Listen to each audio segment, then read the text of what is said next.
Hey, I'm Mr. Ledbetter, and I'm here today with my old pal, Wrenchy. Say hey, Wrenchy. Hey, everybody! And today we're going to talk a little bit about parts of the tractor and Equipment maintenance. What's that to your right, Wrenchy? There's an orange triangle. A slow-moving vehicle sign needs to be on a piece of equipment that moves 25 miles per hour or less.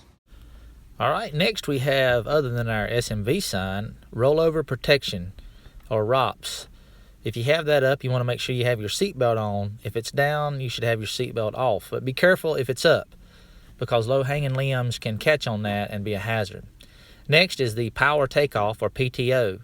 The PTO shield should always be in place, and this is how you provide power to implements like bush hogs. Man, I don't want to get caught in that. Well, next we have some lights, flashing lights, brake lights. And this tractor is equipped with all kinds of safety features like seat switches. These are annoying, but never disconnect them. Most equipment will come with fluid capacity chart, as well as a service maintenance schedule for oil and other fluids. What are you doing, Wrenchy? Well, I was going to check the oil. What are you doing? With the oil stick. Okay. So we have our oil check here, and we need to check that first thing in the morning because all of our oil will be down in the pan. It'll be our most accurate reading. And then we have a water separator here, and this is a diesel engine. What's that? It looks like a dipstick. No, Wrenchy, that's where you check the hydraulic fluid. Looking on, we have our air cleaner just under here, and I would show you that, but it's very aggravating to get to, so just leave it alone. Actually, you should check that periodically. Next, we have our battery, and we can simply do a battery test. I have my meter already set up, and as you can see, it's about 12.7 volts, and then I'll just check it, put it under a load,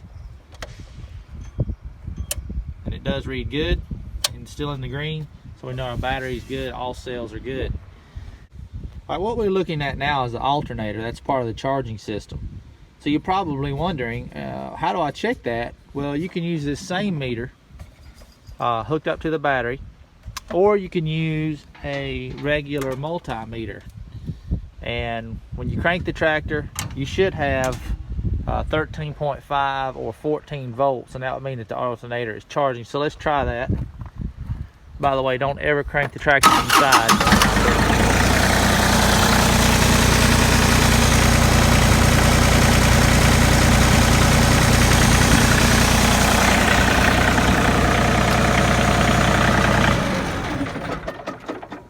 And as you can see, it was 14 volts and charging properly. This is a water-cooled engine, so it does have a radiator. And so you want to check that periodically and make sure that here we are just shy of the full cold feel. The biggest advantage with a water-cooled engine is that it will run cooler, but the disadvantage is the radiator can become stopped up, especially when bush hogging grass and high dust situations. So you want to make sure that it's clean and air can move freely through the radiator. Also check hoses for leaks frequently. And one good maintenance item is when you first approach the tractor in the morning, look down on the ground. You might see some different types of fluid, and that would indicate a leak. It might be grease, gear oil from the crankcase, or it might be oil from the pan, or transmission, or hydraulic fluid. So that's just a good check to have. There are many types of tractors. This is just one type, landscape lawn tractor. That's 4-wheel drive. Now, if you're doing landscaping, I do recommend 4-wheel drive and also hydrostatic transmission to be able to get in and out of people's yards and move fast.